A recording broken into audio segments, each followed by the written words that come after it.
That's fucking minging, that. I tell you what that is, fucking men against fucking boys all over the fucking park. They're fucking weak as piss, they are. Fucking weak as piss. Hello everyone and welcome to another episode of the ROKER RAPPORT podcast in association with the Sunderland Community Soup Kitchen. That was horrendous. Sunderland lost 2-1 tonight to Shrewsbury away from home, having led the game 1-0. I'm joined tonight by Chris Wynn.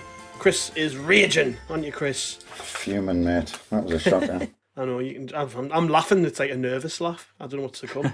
And also joined by a pod debutant today in Matty Crichton. Matty, how are you doing? Yeah, I'd say it's a pleasure, but I think I picked quite a bad game to do the debut on. I think quite a frustrating one for all of us. I'm in that zone where I just don't know where to start with how annoying that was.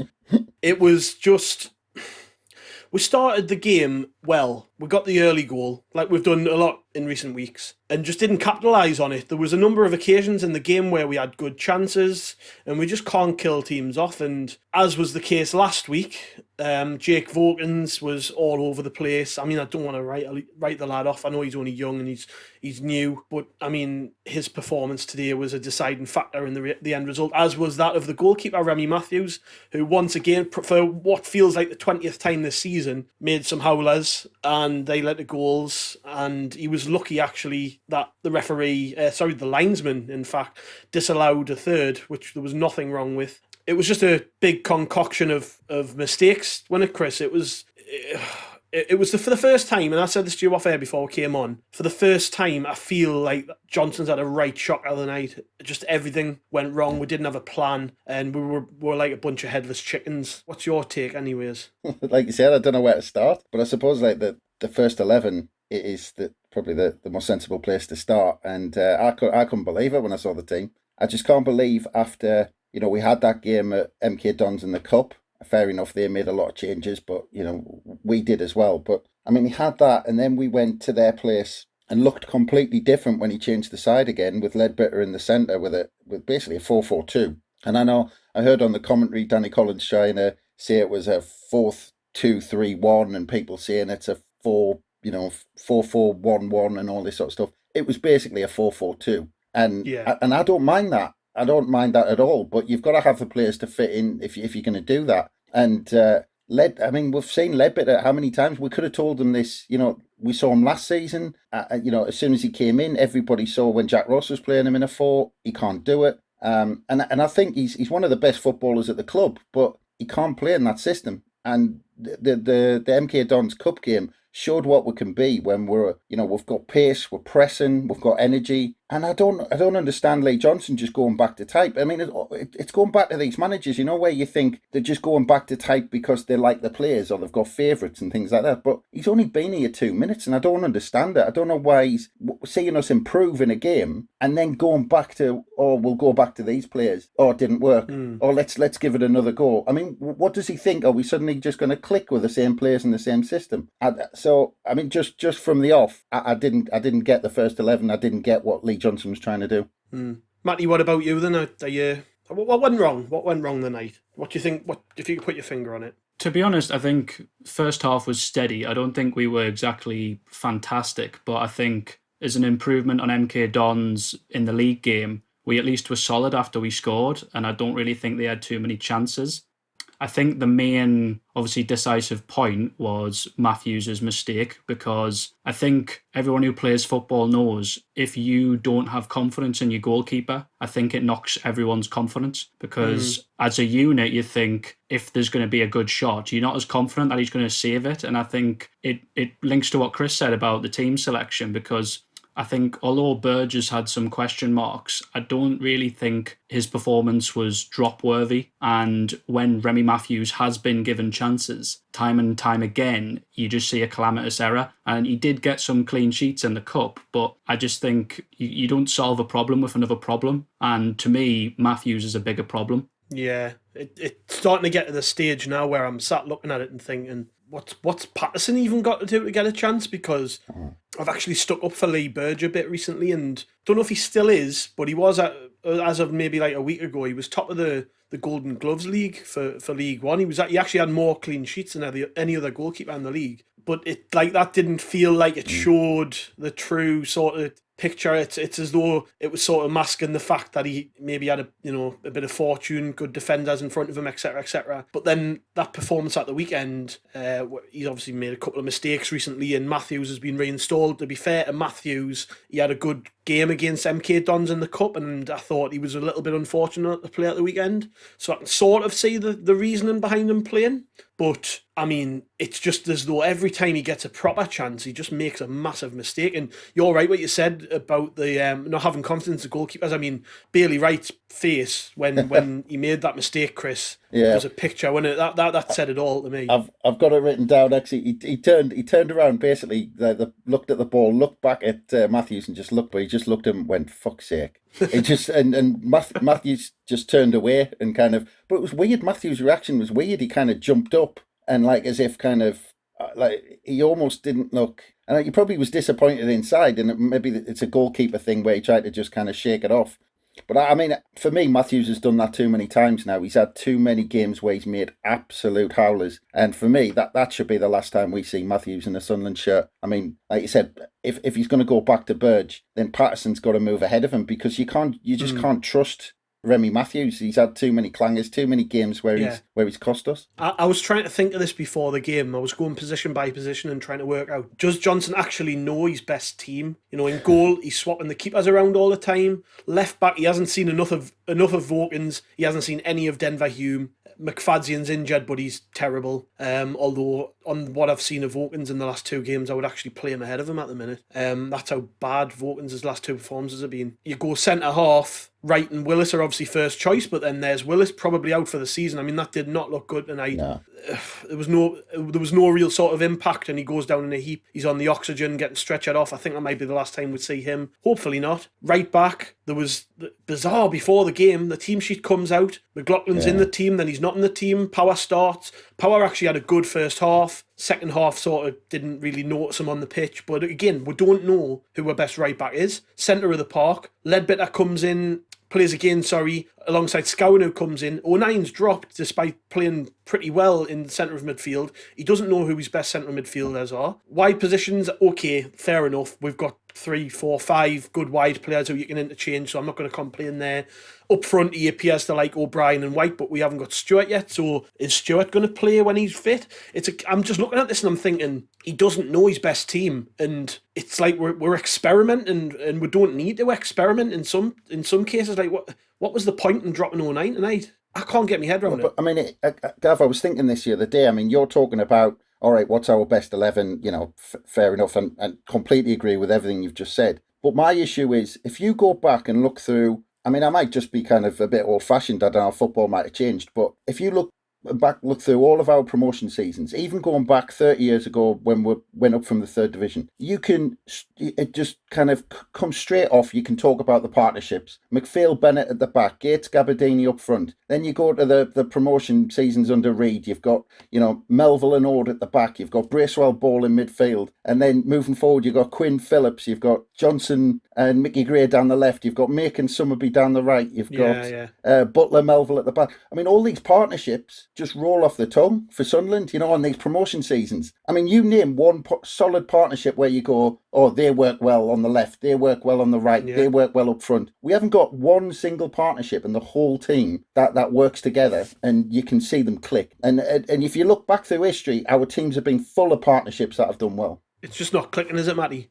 Going back to what Chris mentioned before when he was on about the MK Dons match in the Cup, and one thing I thought was that, Johnson's talked about high pressing and pace and power, that sort of thing. But he obviously went away from that with the team selection in the next game. And then tonight we had on the bench, obviously, Gooch, Diamond, O'Nien all came on. And they're sort of the players that inject that. Mm-hmm, so I was a bit confused looking at the team selection sort of on the style, because he's coming out in these interviews about this high pressing style or, being quicker on the break. But then he's not using the players that can do it. And I wrote in the talking points about Ledbetter, for example, that only Bailey Wright's played more minutes than him, and he just never rests him. And he's someone who, obviously at the age of 35, it's very rare for someone to play Saturday, Tuesday, 90 minutes and rarely come off when there's other players who can do it. He was fucking miles off tonight.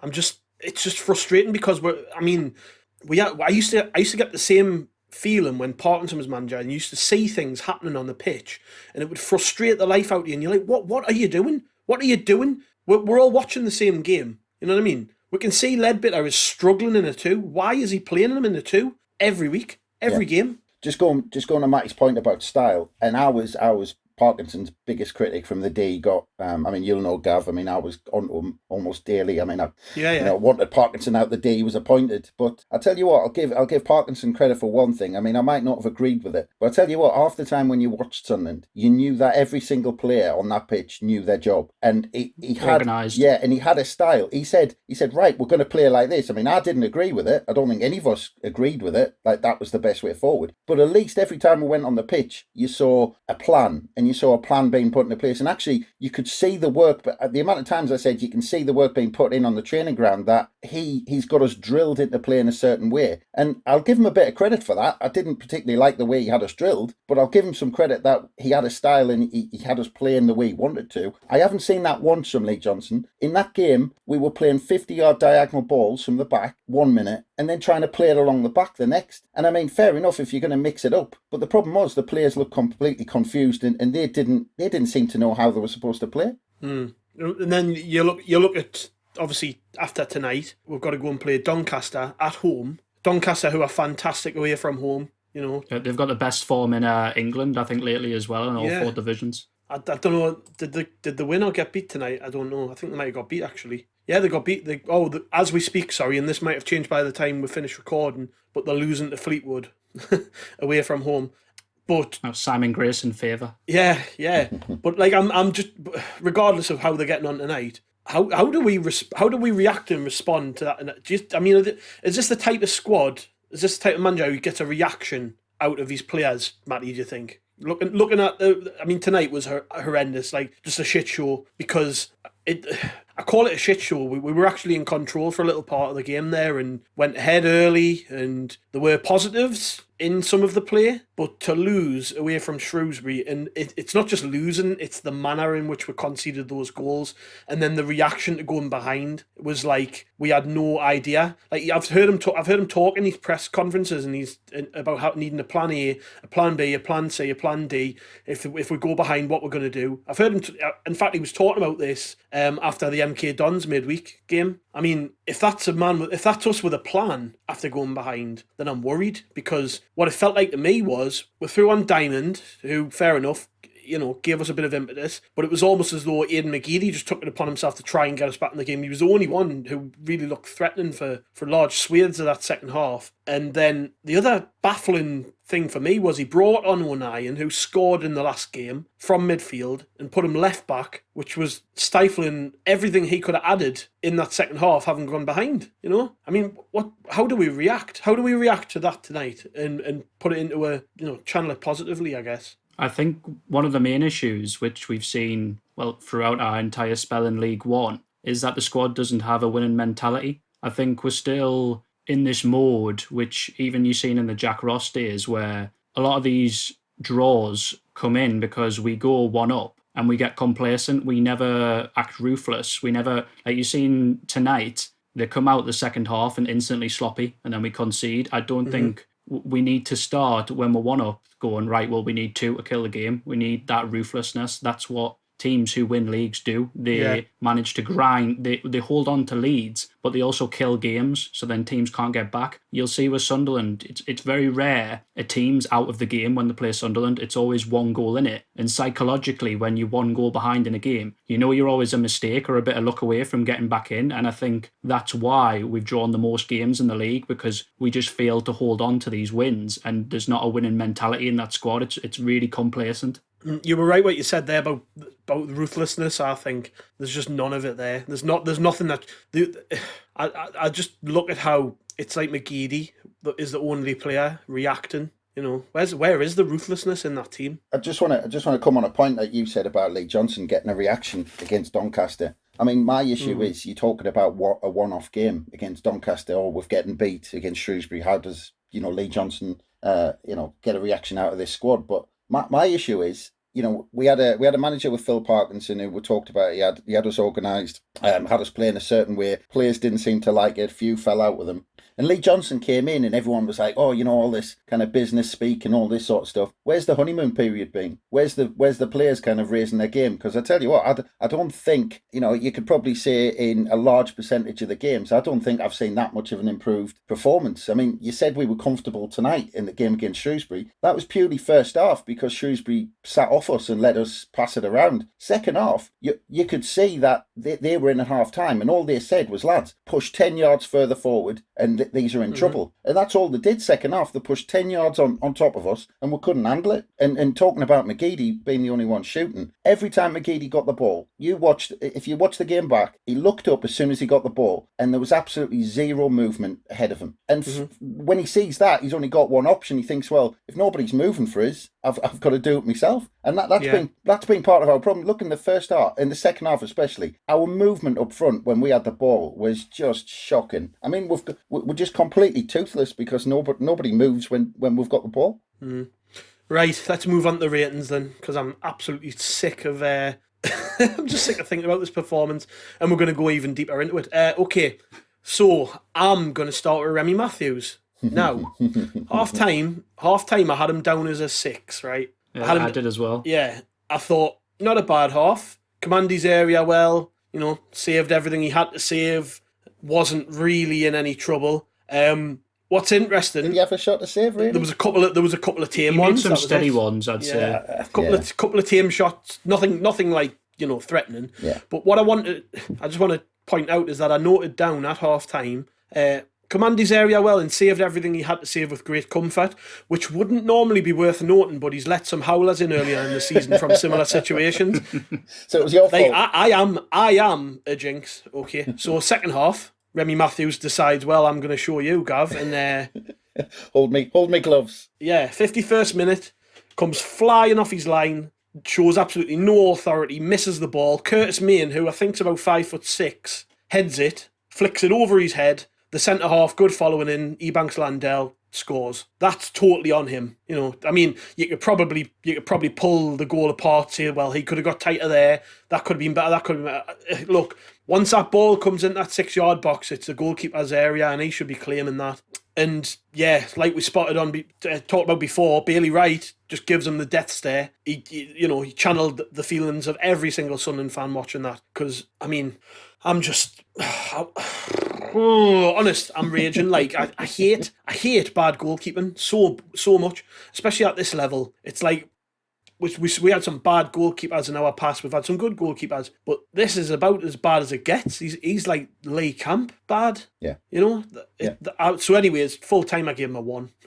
That's like he got a 1 for making that one save, and that's very, very, very, very nice of us. And I think the one you haven't mentioned is the third goal, which should have been. Yeah, obviously, yeah. Totally. The own goal. Yeah. Well, let's quickly talk about that then. So, was it a free kick or was it just a long shot? Offside. It was a wide free kick, and it looked like he got down and smothered it, but it must have went through him somehow. And then you see he rolled over it. Do you know what it's a bit like? It's a bit like Sunday morning football, right? When if the keeper's like pissed and hasn't turned up, and someone else has to go in goal, and like they're trying really hard not to make a mistake rather than being good at their job. That's Remi Matthews. He just falls on the ball and you like shit yourself whenever he does it because you don't know whether he's going to fuck up.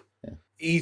Oh my God. Like he should never play for us again after that tonight. I don't care. Like I know, I honestly, I feel like you're a hypocrite because I went on Twitter before the game and said I can actually understand the selection decision. I think he played okay in the MK Dons game.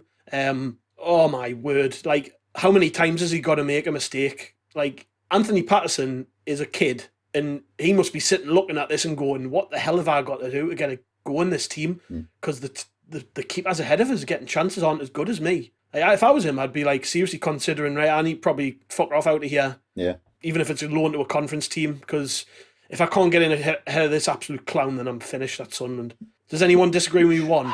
I think a thing I thought was ironic as well was that the mistakes all came against a team who had the other goalkeeper we were targeting in the summer in Sarkic. Oh, yeah. He was linked for the whole summer, and then Parkinson ended up opting for Remi Matthews, and I thought he had quite a steady game. Yeah. Oh, man. I'm just fucking fuming about him. Right. move on before I blow a gasket. Jake Vokins gets better. Yeah, Chris, you can have him. Jake Vokins. So, like I said, he's a kid. He's a young lad. But, I mean, we can't defend that, like, can we? He can't defend. He can't defend. He's a fullback who can't. I'm trying to decide whether he's actually a fullback or I'm more thinking he's a left midfielder, because when he's in the opposition's half, he's got a couple of decent touches on him and he looks like he can hold himself on the ball. But I tell you what, as soon as he's in his own half and there's someone running at him, that's it. He's done. He doesn't look around him. His positioning's all over the place. Yeah. I mean, I've got him down as a 4, and I thought I've been quite generous, to be honest. I gave him a 1. Well, there you go. I had 3, so I guess I'm middle ground. Well, I went on Twitter and I asked my Twitter followers, I was like, I'm going to have to rate this lad in the podcast, and I don't want to go so low that people berate us. Like, what is a fair score for Vokins? Because I can't think of anything that he did right. In fact, I've just thought of one thing.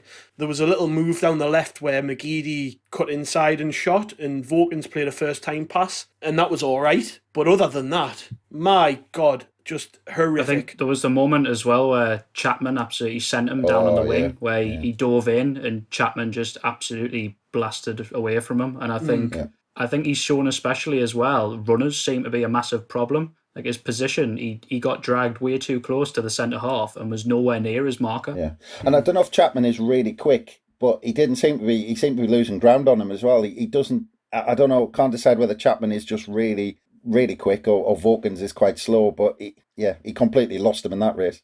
I'm feeling like he's this is a young lad making his mistakes at Sunderland. I guess that you should expect that, because that's basically why Southampton let him go. He's obviously got some talent, or he wouldn't be playing for Southampton in England. But then I look at that today and I'm just, is it a mentality thing? Is he like shitting himself because he's playing with blokes? I mean, we conceded that goal because of him. The second goal, just nowhere near his man, loses him. The winger gets round the back of him and good finish, fair enough. But it's because Vokins is nowhere near him. And that had been coming. His positioning right through the game was terrible. And then a minute later after the goal, he's just lost his head by this point. He dives in and gives away a free kick on the byline.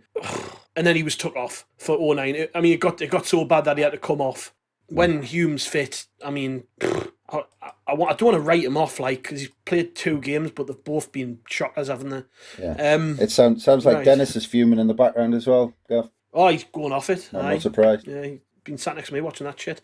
Right, Bailey Wright then, Matty. Pretty simple one, I guess, for you. To be honest, I don't think the centre halves were too much to blame tonight, because I think where the goals came, it was either the goalkeeper or we were exposed down the lines, because I think the second goal, the cross comes from Max Power's side, and then Vokins loses his runner. I think he didn't really have to do loads, but I don't necessarily think he played bad. I think the only thing I had down, I think he could have done a lot better with his offensive headers. I think there was a couple of chances in the box, which he just did not do well enough. I think I'd probably give him a 5. I don't think he was good. I don't think he was shocking. So I guess a 5's more of a middle ground. I think if he was a centre forward, you would mark him down for some of the chances he missed. Yeah, possibly with the headers. Yeah, and the only bit of bad defensive play I noted down was he got caught ball watching in the first half when Curtis Main got a header away, which Matthews gathered pretty easily. That was because he was just wrong side of him, was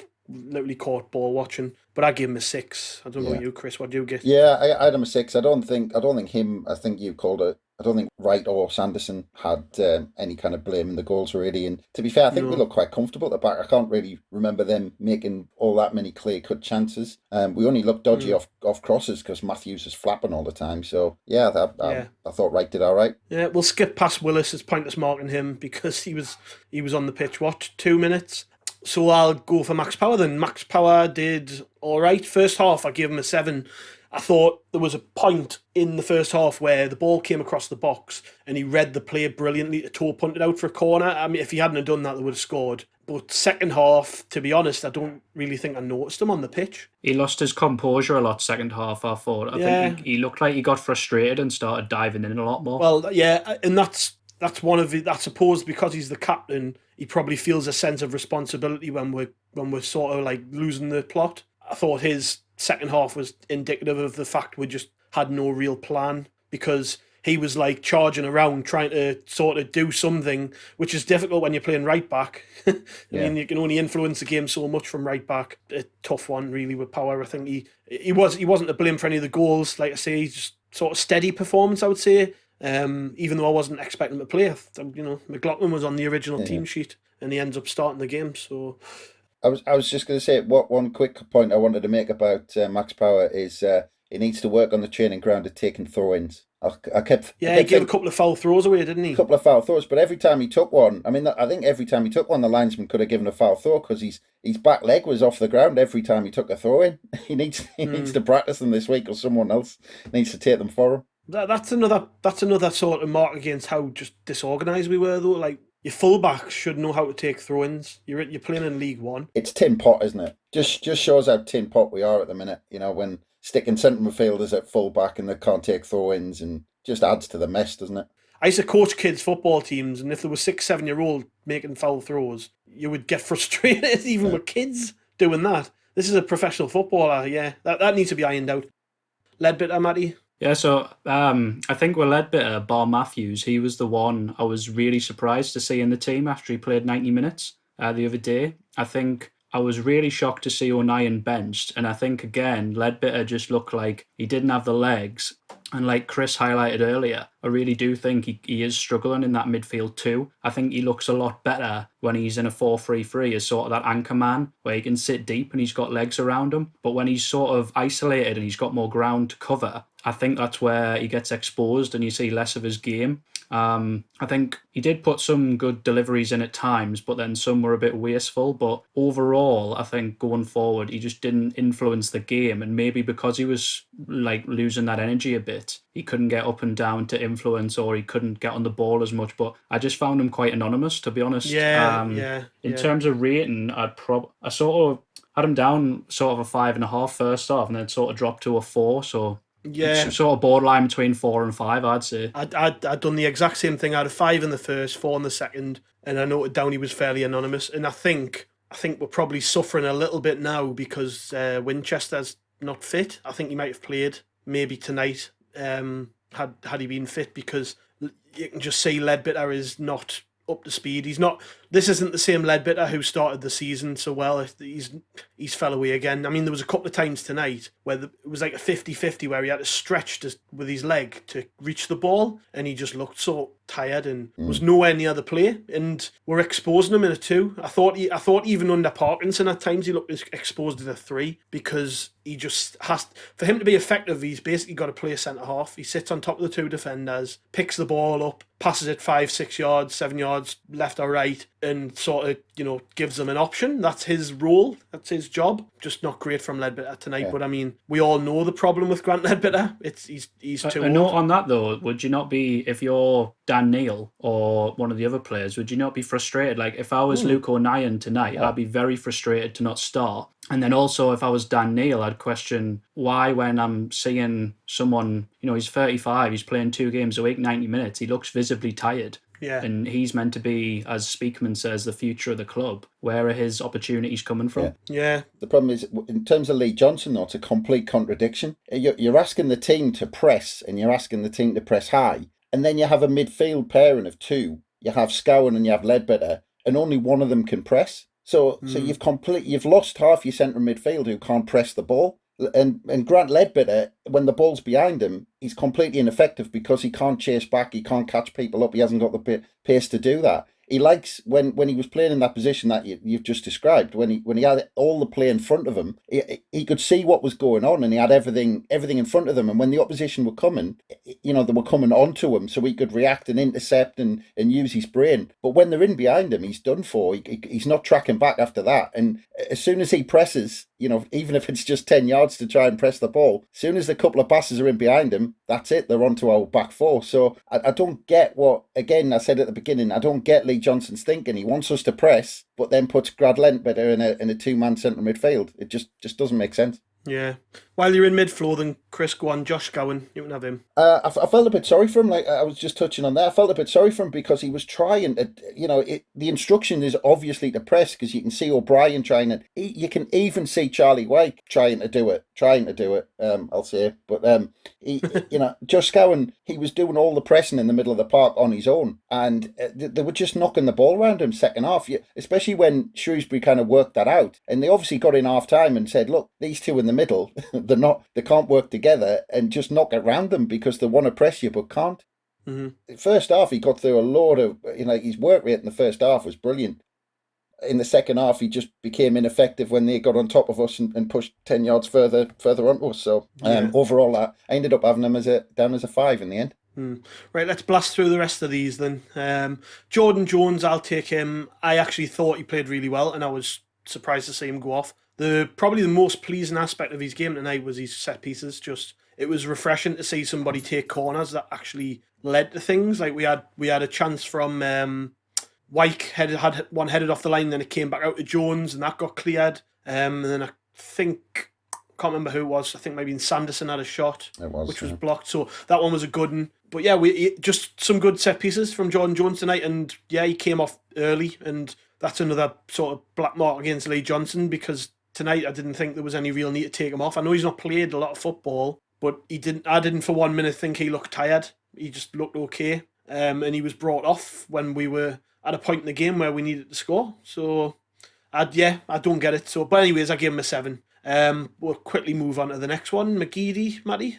I think McGeady first half, I think all of the play went down the right, so he wasn't really involved too much in the game. But second half, one thing I did respect was that when we did go down, he looked like the one player who was trying to make things happen and was at least looking like he wanted to find an equaliser. He didn't obviously test the goal massively or create anything massively, but I think if you were to pick in the second half someone offensively who was at least trying to do things, he would be that player. I think he obviously had that one piece of skill, which was beautiful, I think, down the line, but obviously you can't rank him too highly because there was no real end product, so I'd probably give him a 6.5. Yeah, I give him a 6 for the first half. I thought he was more active in the second, give him a 7. I like I said earlier in the pod, he was the only one sort of forcing the issue when we were behind. So, and it's just a bit depressing that we're still relying on Aidan McGeady to dig us out of holes in third season in League One.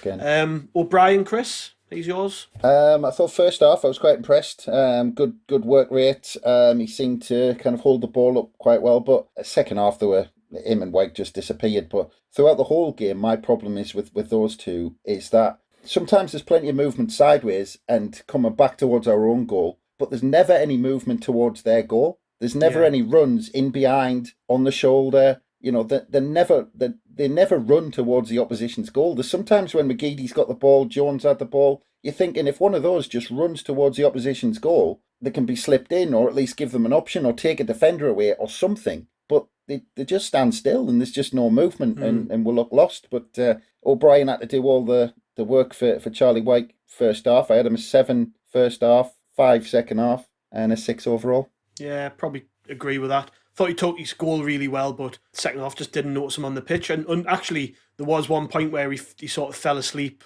at the near post and they nearly scored from it. Just disappointing that the both the front players didn't capitalise on the first half. So yeah, I'll take Wyke just to follow on from that. First half, I was singing his praises. Good assist for the goal.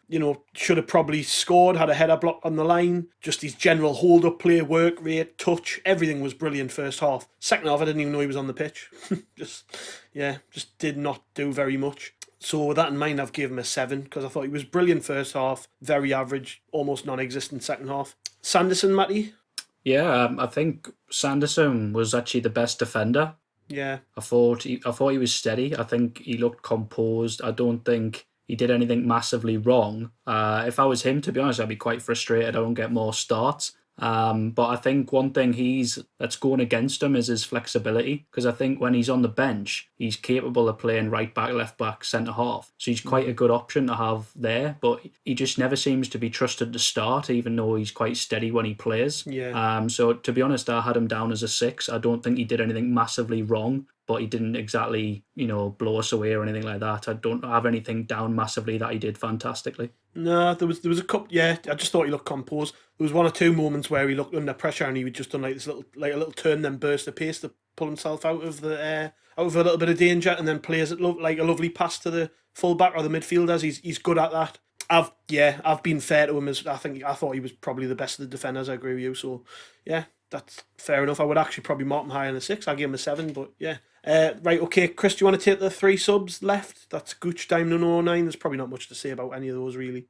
Other than maybe Gooch, who was terrible. I thought Gooch was just anonymous, and like you called it, Gav. I mean, what was the point in bringing Jones off, and then Jones looked dangerous. He looked like he was giving them problems, and then he brings Gooch on, who didn't. You forgot he was actually on the pitch for the last half an hour. So I had him down as a 5. I thought Gooch was poor, and same, yeah. Yeah, and Diamond on 09, I thought they struggled to get into the game. Diamond had a couple of runs. He got shrugged off the ball a couple of times. A few decent crosses in from that side, so I gave Diamond a 6. 09, left back. I mean, of all the positions on the pitch, maybe centre half and left back are the two I wouldn't want 09 to be in. Yeah. I want him pushed further up the pitch. I want him involved. I want his energy in the middle. So I felt a bit sorry for him and kind of gave him a 6. Didn't do anything wrong. Majorly wrong there. Yeah, shouldn't have been there. Yeah, just we needed his goals and sort of work rate and power and everything that he can bring to your attack. We needed that, and he was put at left back. It was just depressing. He's perfectly adequate at left back. It's not that I had any problem with him per se. It's the decision to put him left back when you're losing a game. Just daft. Okay, man the match. I don't have one. I just don't. I've sat and thought about it and I don't have one. I don't know if anybody else has one. I had McGeady for trying. Yeah. If Jordan Jones for me. I think he showed a lot of class in the first half, and mirroring what you said, I was really surprised to see him took off when he was the most dangerous player. Yeah, clutching straws a bit, aren't we? So we'll leave that one. Lee Johnson's rating, I've just put 1 out of 10. Shite. He's very lucky to get a 1. Just tonight is the first time he's had a real shocker, I think, and I think this is the point now, lads, where we have to start, judging him properly. You said it, Chris. He hasn't had a honeymoon period, but he's certainly had a bit of a sort of a stay of execution in some senses with the fans. Is that we've sort of let him get away with quite a lot while we're waiting for things to sort of settle. He now has majority of his best players fit. He has his signings in. Stuart's going to be available hopefully at the weekend. Tonight was the first real black mark against his name, and he has to now prove that he's capable of managing this team into a promotion. Yeah, completely agree with all of that. And I'm going to chuck a question back to you two. You two rattle off what he's done right so far. On the spot. Actually, I've got a good one on that. Actually, in some games, I've enjoyed the fact we're attacking more, we're getting more balls into the box. But that's very rudimentary stuff. I mean, I could have told the players to do that. Are we? Are we really? The big one's Charlie Wyke, though, I'd say. I think you've definitely got to give him praise for getting the best out of Charlie Wyke, because Charlie Wyke's goal record since Lee Johnson was appointed is massively improved. Yeah. I mean, we're talking about very little. I mean, obviously, getting your top goal scorer scoring goals is great. But, Chris, you raise a good point. Like, we probably are struggling to find things that are... I mean, like I said, we're giving him a lot of leeway, and tonight was probably the first time where I've sat here and thought, he has to start showing why he was appointed now, and we need to see a reaction. Yeah, it's like 4 months or something he's been in the job now, something like that. And I'm sorry, I mean, we've been talking about these players and things, we've said words like tin pot and all this sort of stuff, but this is a top end League One squad on paper with the players we've got, and I think a manager with a bit about him, sometimes managers just by their pure character, nothing to do with tactics, nothing to do with, we're going to play this formation and, this is how we're going to play and this is how we're going to, play offsides and all this sort of stuff. Just purely by character, getting the players by the scruff of the neck can get an improvement out of the players. And Lee Johnson's got a worse points per game record than Phil Parkinson had. And I think a good manager would have gotten a reaction out of these players, and Lee Johnson hasn't got it yet. And I just hope he find something, whether it's a formula tactically, because he seems that way inclined rather than the man management way. But he needs to find a solution quickly. He needs to do something because I think people will start to turn quite quickly if if we end up mid-table this season, and he's been given more than half a season to try and get us in the top 6. Anything to add on Johnson there, Matty? Personally, I think the main thing I've took from today is that he needs to nail down the goalkeeper, because I wouldn't nail him down. He's already terrible. I wouldn't make him stand still on the spot.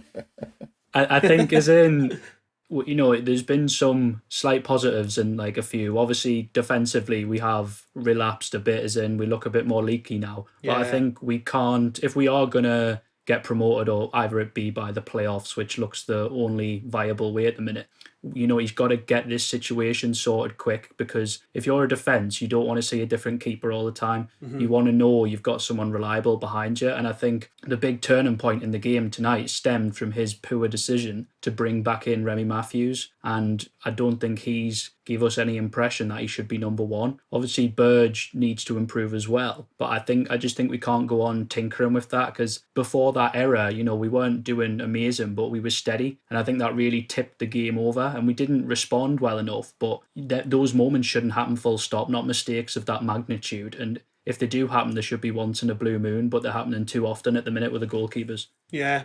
I purposely left the 3-word review till the end, because I want to quickly blast through some of these just to try and round off what has been a thoroughly, thoroughly depressing conversation. Martin Wanless says, what's Keno doing? Adam Bell, waste of a tenner, or waste of £10. G. Alderson, release Remi Matthews. Zach says, liquidate club immediately. Jason Chapman, summer clear out sale. Jason Beat says, Burge will do. Mark E says, drain the swamp. John Stacey's dad, Mick, he says, load of shite. Probably about right, Mick. Gabe Noble, play Anthony Patterson. Connor, he says, not a draw. Brownie, Stuart Donald's fault. Bomber, our Bomber, says, Kirill gone home. Shower of shite. Matthews supports Newcastle. We've got 3 from him. Mine and Canary says, make it stop. Jane says, no hope anymore. SAFC Bronco says, absolutely shambolic again. Paul Fletcher, our Paul, he says, 1 game beaten. He's very positive, Paul. Every time we have a shit result, he pops up with something positive. He's saying we've only lost 1 a game away from home there. Fair enough, Paul. Yeah, maybe in the morning we'll feel a little bit less depressed about all of this. Glenn Foster says, soft as shite. John Guy says, cab for Dreyfus. We haven't even touched on that, but we'll leave that for another time. Colin Beveridge, a P45 party. James Fox says, end the season. Benjamin Carr says, need new keepers. And we'll end on Darren Nord, who says, same old shit. Yeah, there's a common theme running through all of those there. We've had a very, very bad night tonight. So we won't take up anyone any longer, because we don't want to keep rambling on about how crap some does. So cheers, lads. Thanks for joining us. We will be back, obviously, before the weekend with the extra pod. I think we've got a Doncaster journalist on who's going to be speaking to you, Chris. So that should be nice. And we'll hopefully he'll be able to tell us how brilliant they are and how shit we are. Easy one. To press people even more. Yeah. All right, but thanks, lads. Cheers to everyone for joining us, and we'll catch you all down the road.